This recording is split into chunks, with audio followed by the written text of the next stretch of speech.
జీవితంలో నొప్పిలో వేదనలోకి వెళ్ళి అర్థం కాని పరిస్థితుల్లోకి వెళ్ళి ప్రార్థన చేయంటే అసలు దేవుడు నిజమా అనే తలంపు వచ్చిందా?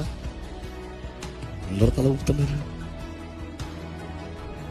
విచ్ మీన్స్ మీరు దేవుడిని నమ్మలేదని నేను చెప్పట్లే. నీ నొప్పుల అపవాది నిన్ను అంత మోసపరుస్తున్నాడు. You see, that is the test.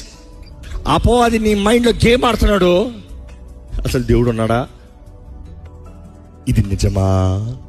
But then that is comes, that is very you show faith.